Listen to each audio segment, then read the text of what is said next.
사랑하는 하나님 아버지 감사합니다. 주님께서 우리의 생명수 샘이 되셔서 우리의 죄를 씻어주시며 하나님의 친자녀로 삼아주시고 오늘 드린 찬양처럼 십자가의 군병으로 하나님의 복음 가운데 나아가게 하심에 진심으로 감사를 드립니다. 대장 되시는 그리스도와 연합하며 순종하며 하나님의 일 가운데 하나님의 전신갑주를 입고 믿음으로 승리하는 우리 언덕교회 모든 성도님들 될 수 있도록 역사하여 주시고 오늘도 말씀을 통해 우리의 마음을 새롭게 해 주셔서 주님 앞에 기쁨과 감사함에 헌신의 종들로 주님 이 시간 변화시켜 주시옵소서.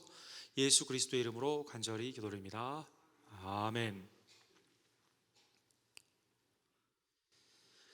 유엔에서 미래를 준비하는 과정 가운데 꼭 풀어야 되는 현안에 관한 여러 가지 리포트를 연말이 되면 발표를 합니다. 올해는 경제학자인 케빈 케일이라는 사람을 통해서 연구가 이루어지게 되었는데 Who owns the world? 세계의 곳곳의 땅들, 세계에 있는 그 땅들은 누가 소유하고 있는가라는 연구 보고서가 이렇게 나왔습니다. 보고에 의하면 상위 1%의 부를 가진 자가 전 세계 땅의 약 90%를 가지고 있다고 합니다.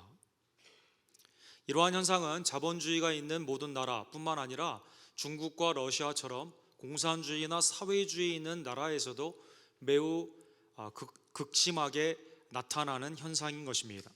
미국의 데이터를 보게 되면 1985년 이후에 하위 90%가 가지고 있는 부는 계속 30여 년 동안 줄어들고 있고 반면에 상위 0.1%가 가진 부는 상승하고 있습니다. 그래서 거의 지금 같은 위치에 있는데 상위 0.1%가 하위 90%에 해당하는 인구의 부를 다 동일하게 이렇게 가질 정도로 극부와 극빈으로 세계는 나누어지고 있는 것입니다.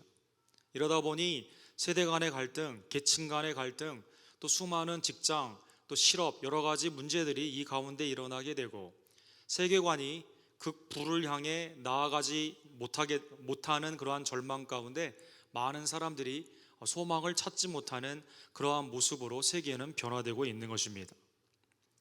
극부의 일부의 소수가 세계를 다스리는 형태를 플라토크라시, 금권 정체라고 말을 합니다.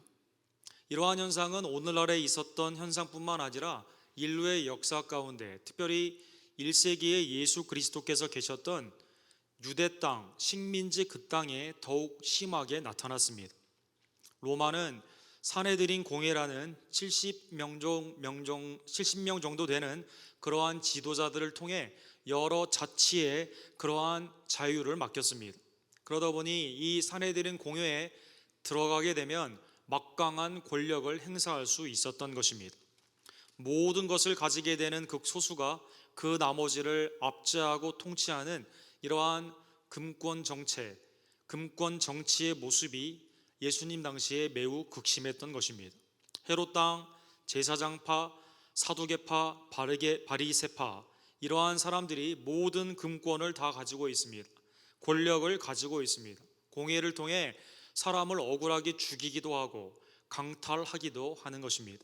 예수님을 재판에 세우기도 하고 사도 요한과 베드로를 재판하기도 하며 급기야 스데반을 돌로 쳐 죽인 것도 다 이 사내들인 공회를 통해 일어나게 된 것입니다.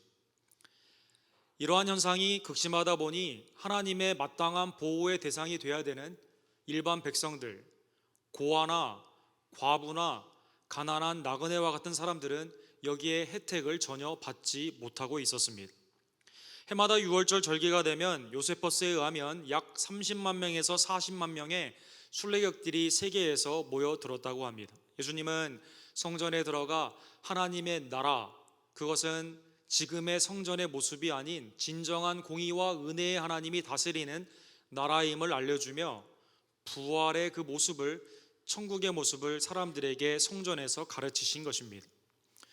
6월절에 오는 순례객들이 헌금을 자유롭게 할 수 있도록 성전에 이방인과 여자들이 들어갈 수 있는 그 코트에 13곳에 헌금함이 마련되어 있었습니다. 그것은 왼쪽에 나와 있는 그림처럼 나팔관의 형태로 위에 붙어 있었기 때문에 지폐가 없는 동전의 헌금들이 동전을 넣게 되면 소리를 나게 하게 된 것입니다. 지금도 이러한 형태가 주이시 소사이어티에 있는 그 보물처럼 이렇게 되어 있는데요. 소리가 날 수 있는 그러한 동전의 형태는 19세기까지도 계속되었다고 합니다. 예수님은 헌금을 넣는 그 헌금함에 앉으셔서 헌금을 넣는 사람들을 보고 계셨습니다. 예수님뿐만 아니라 모든 주위에 있는 사람들이 헌금을 많이 내는 사람은 동전을 많이 큰 동전을 집어넣게 되면 두루루루 소리가 나팔관처럼 돌아가면서 들렸겠죠. 그러면 사람들이 와 라고 생각하면서 저 사람 헌금을 참 많이 했다라고 칭찬했을 것입니다.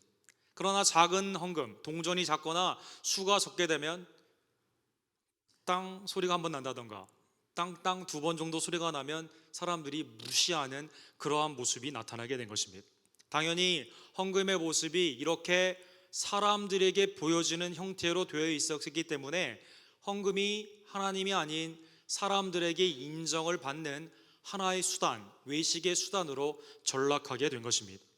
부자가 헌금을 많이 본문에 보면 넣었다라고 나와 있습니다. 동전의 소리가 매우 컸을 것입니다. 그의 반면에 2렙돈을 가난한 과부가 넣게 되었습니다. 렙돈은 당시에 매우 작은 고드란트라는 로마 사람들이 사용하는 동전의 2분의 1이기 때문에 로마 사람들은 이 렙돈으로 세금을 걷지 않을 만큼 매우 작은 돈의 단위였습니다. 하루 일당에 해당하는 데나리온에 비해 100분의 1에 해당하기 때문에 오늘날로 말하면 일당이 100불이라고 했었을 경우 100분의 1이니까 1불 정도에 해당하는 매우 작은 그러한 돈의 단위였던 것입니다. 과부는 이 2렙돈을 거기에 넣었습니다. 아마 소리도 크게 나지 않았을 것이고 그리고 모든 사람들이 넣었다 하더라도 쳐다보지 않는 매우 미미한 최소 단위의 동전을 이 과부는 넣은 것입니다. 그런데 오늘 본문에 보면 예수님은 많은 동전을 넣은 많이 헌금한 부자를 칭찬하지 아니하고 과부를 본문에 보면 칭찬하고 있습니다. 오늘날에 우리는 다다익선 무엇이든지 크고 많아야 도덕적으로 좋다는 생각을 무의식 중에 우리는 하고 있습니다.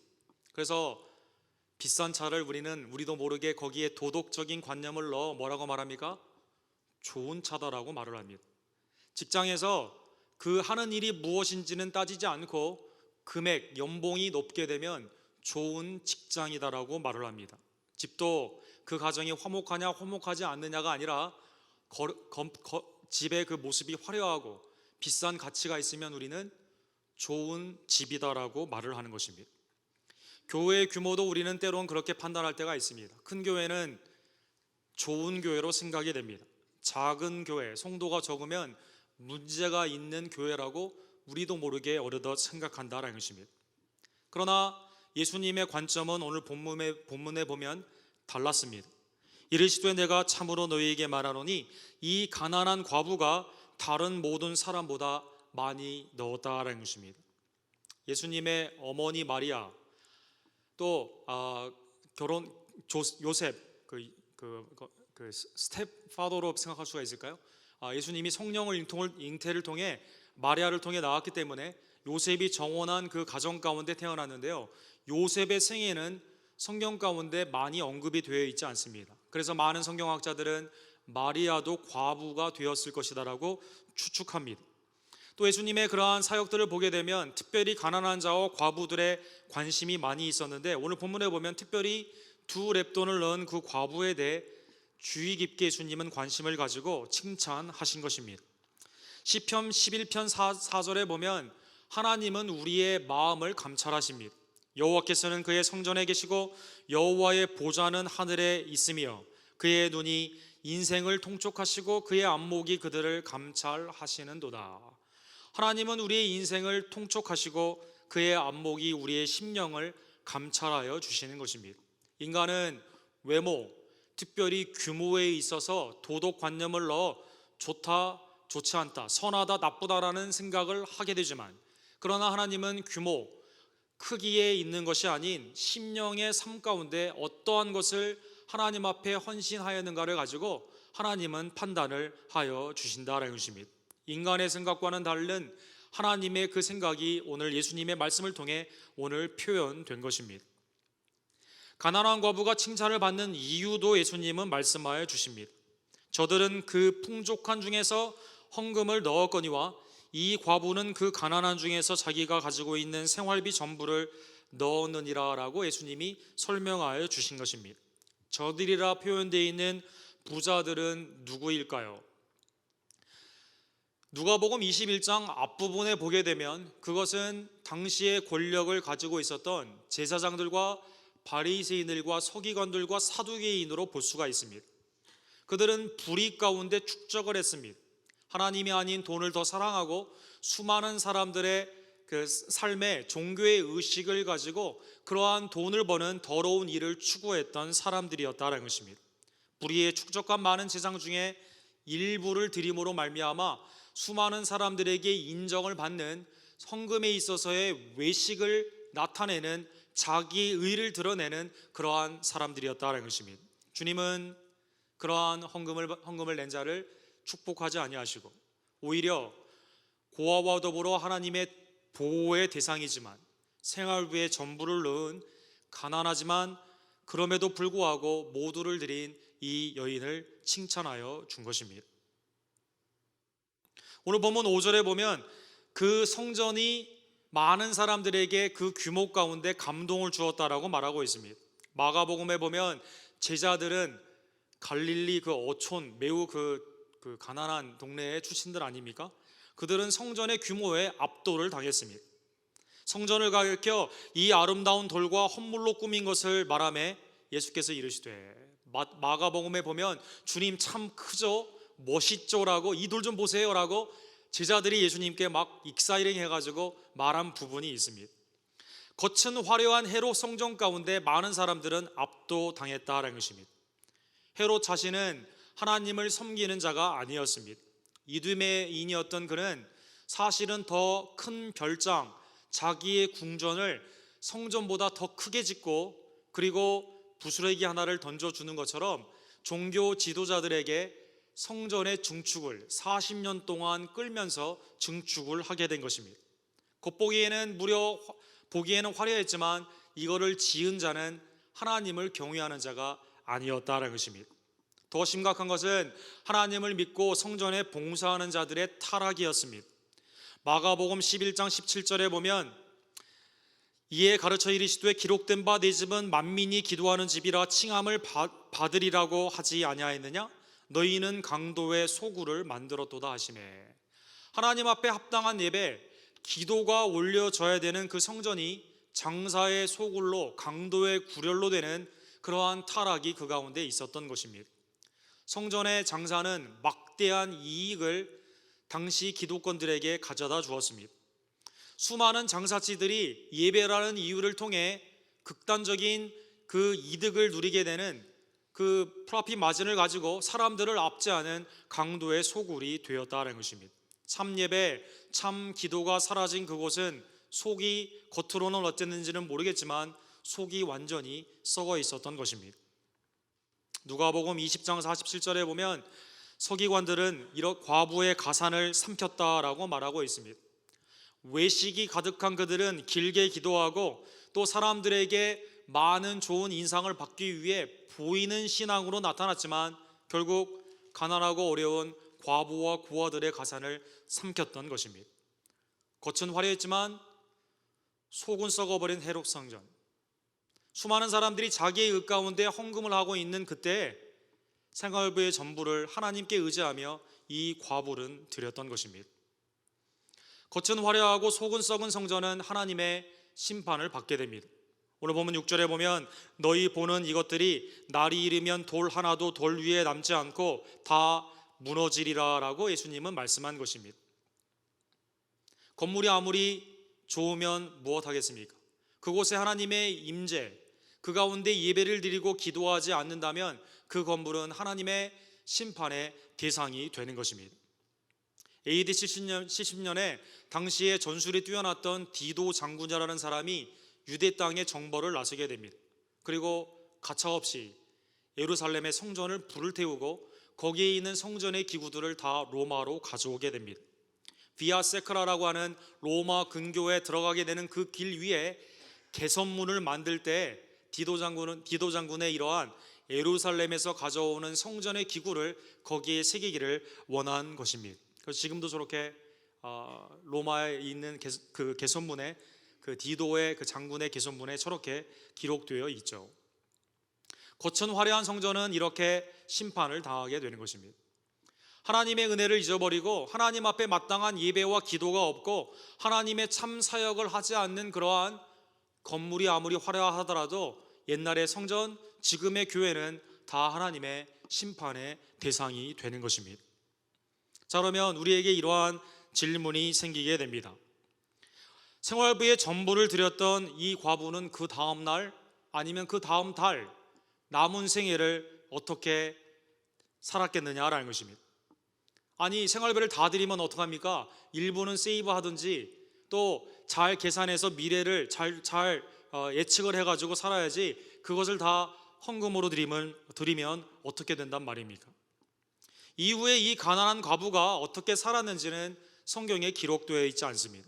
그러나 본문의 사건을 예표할 수 있는 하나의 사건이 열왕기상 17장에 나와 있습니다. 시대는 매우 비슷합니다. 성전은 타락해 있고 아합과 이세벨로 말미암아 시돈의 수많은 우상들이 성전에 가득했던 북이스라엘의 모습이었습니다. 그때 하나님은 엘리야를 통해 하나님의 살아계심을 그 갈멜산의 그 영적인 불의 임재로 말미암아 알려주시게 됩니다. 엘리야는 쫓김을 당해 이제 먹을 것을 찾아 한 과부를 찾아가게 됩니다. 이 사르밧에 살고 있었던 과부에게 내 손에 떡 한 조각을 내게로 가져오라라고 엘리야는 부탁한 것입니다. 그런데 이 과부는 재산이 많거나 음식이 풍성한 과부가 아니었습니다. 이 과부도 아들과 더불어 마지막 빵을 만들어 먹고 이제 죽기를 작정하는 극심한 가난에 있었던 그러한 여인이었던 것입니다. 과부의 가산, 과부의 먹을 것을 강탈하는 모습처럼 그러한 가난한 과부에게 마지막 그 빵 만들 그것을 가지고 내게 달라라고 엘리야는 부탁하게 된 것입니다. 나는 떡이 없고 다만 통에 가루 한 움큼과 병에 기름 조금뿐이라 내가 나뭇가지 둘을 주워다가 나와 내 아들을 위하여 음식을 만들어 먹고 그 후에는 죽으리라. 엘리야의 이 모습은 세상의 관점에서 본다면 매우 예의가 없고 긍휼이 없는 것처럼 보입니다. 그런데 이 과부가 그 말씀에 순종하여 빵을 만들어 이제 엘리야에게 주게 됩니다. 놀라운 일이 생기게 됩니다. 하나님의 은혜 가운데 과부에게 먹을 것이 계속 생기게 되는 것입니다. 열왕기상 17장과 18장의 주제는 더 한 걸음 더 나아가 이 과부의 아들이 죽게 됩니다. 그런데 엘리야를 통해 살림을 받게 된다는 것입니다. 하나님을 통해 하나님의 은혜를 사모하고 인생에 어떻게 보면 미래가 불확실한 매우 가난하고 극심한 어려움 가운데 있는 상황 가운데서도 하나님께 삶으로 헌신하는 자를 하나님께서 책임져 주심을, 의인이 걸칙하는 것을 보지 못했다는 시편의 기자의 그 역사가 사르밧 과부를 통해 성경의 역사를 통해 오늘날의 교회의 역사를 통해 지금도 흐르고 있는 것입니다. 교회의 입장에서 보면 오늘 본문의 말씀을 통해 성도의 헌금을 쓰는 그것이 건물 중심이 아닌 주님의 사역 중심으로 가야 됨을 교회는 깨달아야만 됩니다. 초대교회 사도행전 6장에 보면 히브리파, 헬라파 과부들을 공궤하는 섬기는 그 모습에 교회가 힘썼음을 알 수가 있습니다. 디모데전서 5장 3절과 4절에 보면 화려한 건물을 짓는 성전의 외식의 모양이 아닌 돌봄의 모습으로 교회는 세워져 갔음을 볼 수가 있습니다. 참 과부인 과부를 존대하라. 만일 어떤 과부에게 자녀나 손자들이 있거든 그들로 먼저 자기 집에서 효를 행하여 부모에게 보답하기를 배우게 하라. 이것이 하나님 앞에 받으실 만한 것이다. 하나님이 기뻐 받으실 만한 것, 참 예배가 뭐냐? 그것은 참 과부를 교회에서 돌보는 것이다 라는 것입니다. 가정의 연속 성상에 있는 천국의 가정이 되는 교회에서 가난하고 압제받는 자를 돌보아야만 된다는 것입니다. 야고보 사도는 1장 27절에 이렇게 말을 합니다. 하나님 아버지 앞에서 정결하고 더러움이 없는 경건은 곧 고아와 과부를 그 환난 중에 돌보고 또 자기를 지켜 세속에 물들지 아니하는 그것이다라고 말씀하고 있는 것입니다. 하나님이 오늘날 여러분과 저에게 보시는 그것은 화려한 외모가 아닙니다. 교회의 화려한 건물이 아닙니다. 내가 어떠한 삶으로 사람들에게 인정을 받느냐가 아닙니다. 그것은 우리의 심령 가운데 하나님 앞에 온전한 헌신을 가지고 주님의 몸된 교회의 지체로서 그리스도의 사랑을 베푸는 그 모습을 하나님이 경건과 하나님의 우리의 신앙으로 받아주시는 것입니다. 두 렙돈을 들인 이 가난한 과부, 상식적으로나 경제적으로나 또 우리가 봤을 때 만약 우리의 부모님, 우리의 어머니, 할아버지, 할머니가 교회에 헌금을 그렇게 낸다면 이거는 좀 이해하기가 어려운 일입니다. 성경에 보면 과도한 헌신으로 하나님께 헌신한 특별히 여인들이 많이 있습니다. 예수님은 십자가에 못 박혀 죽으시는 그 십자가의 죽음을 앞에 두고 베다니에 가서 마르다 그리고 나사로의 집에서 쉼을 가지게 되었습니다. 이때 마리아가 300데나리온에 해당하는 그 향유를 예수님께 붓게 됩니다. 이때 가룟 유다는 이렇게 말을 합니다. 이 향유를 어찌하여 300데나리온에 팔아 가난한 자들에게 주지 아니하였느냐. 300데나리온이면 300일분의 그러한 인건비이기 때문에 1년 연봉에 해당합니다. 아니 1년 연봉에 해당하는 돈을 예수님께 붓는다니 말이 되냐? 아마 사람들은 분개했을 것입니다. 우리도 과도하게 하나님 앞에 헌신하는 사람들을 보면 참 우매한 것처럼 보입니다. 상식적으로, 문화적으로, 경제적으로 계산이 되지 않습니다. 아니 왜 그렇게 하시나? 그게 우리 식구일 경우에는 더 그렇습니다. 할머니 왜 이러시죠? 어머니 이러시면 안 됩니다라고 우리는 말할 수 있을 것입니다. 그걸 차라리 좋은 데 쓰시죠. 차라리 그걸 우리의 가족, 우리의 주위에 있는 가난한 자들에게 쓰시죠라고 말할 수 있었을 것입니다. 그런데 가룟 유다는 6절에 보면 이렇게 평가받습니다. 이렇게 말하는 가난한 자를 생각함이 아니요 그는 도둑이라 돈꾀를 맞고 거기 넣은 것을 훔쳐감이라. 사실은 거기에 있는 재산에 관심이 있었다라는 것입니다. 예수님은 그를 가만히 두어 나의 장래한 날을 위하여 그것을 간직하게 하라라고 말씀하여 주십니다. 그리고 어디에 가든지 이 여인이 향유를 부은 사건을 복음과 함께 증거하라라고 말씀하여 준 것입니다. 상식적으로 성경에 보면 두 렙돈을 들인 그 과부는 이해가 되지 않습니다.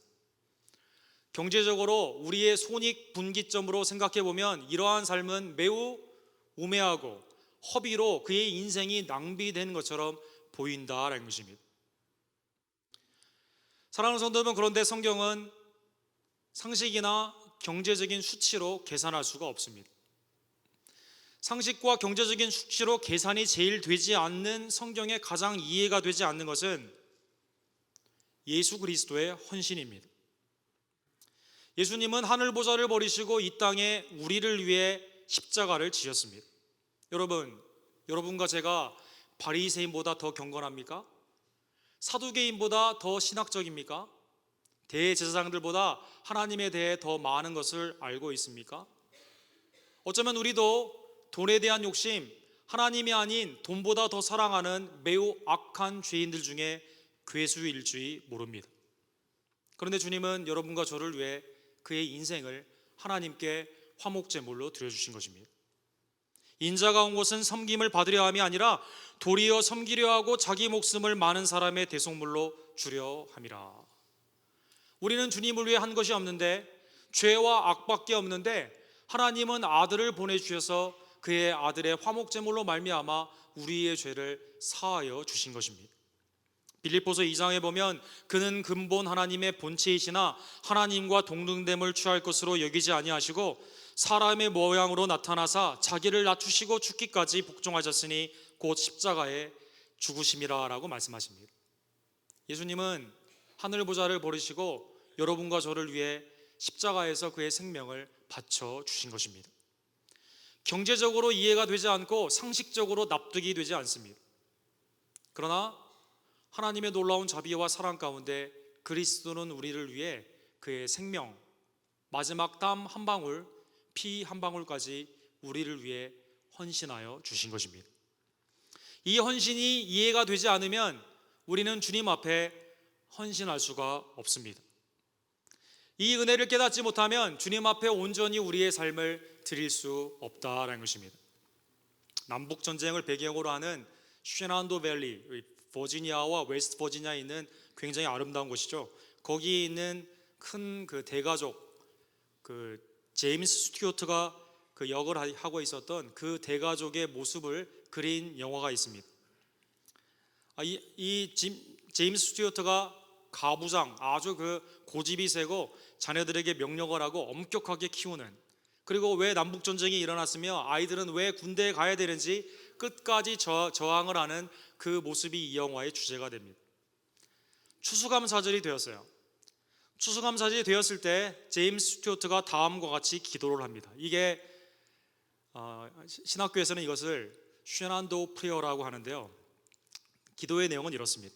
주님, 씨를 뿌린 것도 내가 했고 물을 준 것도 나고 추수한 것도 제가 했습니다. 음식을 한 것도 접니다. 개처럼 일해 스스로 모든 것을 다 이루었습니다. 그런데 오늘 감사절에 감사라고 하니 그냥 감사합니다, 아멘, 이렇게 하게 된 거죠. 쉐난도 프레어. 하나님의 베푸신 은혜를 기억하지 않고 다 자기가 했다라는 것입니다. 아주 그 영화의 하이라이트의 그 장면인데 여러분 한번 보시길 바랍니다. 쉐난도 프레어. 하나님의 은혜를 우리가 잊어버리게 되면 내가 다 한 것처럼 보입니다. 그래서 아깝습니다. 다른 사람이 하나님께 헌신하는 것조차 아깝게 여겨진다라는 것입니다. 폴 합이라고 The Rest of Story, 미국에서 굉장히 많이 인기의 그 라디오 브로드캐스팅을 하신 분이죠. 이분이 인생을 정리하면서 탑 10 워스트 청자, 그러니까 자기의 그 방송 가운데 가장 워스트 경우가 뭐였냐라는 경우 중에 뽑힌 것이 25년 된 냉동 칠면조의 얘기입니다. 어떤 여자분이 전화를 했어요. 땡스기빙 때였습니다. 터키를 구워야 되는데 이 냉동고에 터키를 집어넣은 지가 25년이 되었다는 것입니다. 25년. 자, 그러면 이걸 꺼내서 음식을 해도 내가 이게 큰 그 터키의 그 부작용이 없을까요라고 질문을 하게 된 것이죠. 전문가가 나와서 이렇게 말을 합니다. 25년 동안 프리저가 한 번도 그 언플러그가 되지 않았으면 괜찮다고, 먹어도 된다고 말을 합니다. 그런데 주의할 게 있다고. 25년이나 되었기 때문에 양념을 아무리 많이 해도 아마 플레이버가 아마 그 맛있지는 않을 거라고 그렇게 설명을 했습니다. 그러니까 이 여자분이 대답을 합니다. 나도 사실은 그렇게 생각했다고. 25년에 됐는데 어떻게 그걸 먹겠냐고. 교회에 도네이션 해야겠다고. 은혜를 깨닫지 못하면 주님 앞에 드리는 것이 내 삶의 잉여분, 남는 시간, 필요 없는 것, 한가할 때, 은혜를 깨달을 때 우리는 주님 앞에 헌신할 수 있다는 것입니다. 루터는 중세의 교회를 향해, 건물을 향해 돈을 다 쓰게 되고 수많은 과부와 고아들을 학대하였던, 성도들을 괴롭게 하였던 그 중세의 잘못된 교회에서 이제 종교개혁을 시작하게 되었습니다. 그는 이제 종교개혁에 수많은 좋은 열매도 있었지만 여러 가지 좋지 않은 그러한 문제도 있었던 그것을 바라보며 임종의 시간을 맞고 있었습니다. 주위에 있는 친구들은 종교개혁을 시작한 마틴 루터에게 후회가 없는지를 알고 싶었습니다. 그리고 그렇게 한 것이 하나님의 온전한 순종이었는지 확인하고 싶었던 것입니다. 루터는 마지막에 이렇게 말을 했습니다. 내 손에 움켜쥐려 했던 것은 모두 다 잃어버렸고 내 손을 펴 주님의 손에 드린 것만이 영원합니다. 우리 모두는 그저 주님의 은혜를 구하는 거지일 뿐입니다 라고 말하는 것입니다. 그렇습니다. 여러분과 제가 주님의 은혜를 언제나 목마름으로 갈구하게 될 때 주님은 아름다운 십자가와 부활의 놀라운 은총 가운데 우리에게 지금도 그 은혜를 부어주십니다. 진정한 예수님의 헌신이 무엇인지를 우리가 깨닫게 되었을 때는 주님 앞에 드림이 아깝지가 않다라는 것입니다.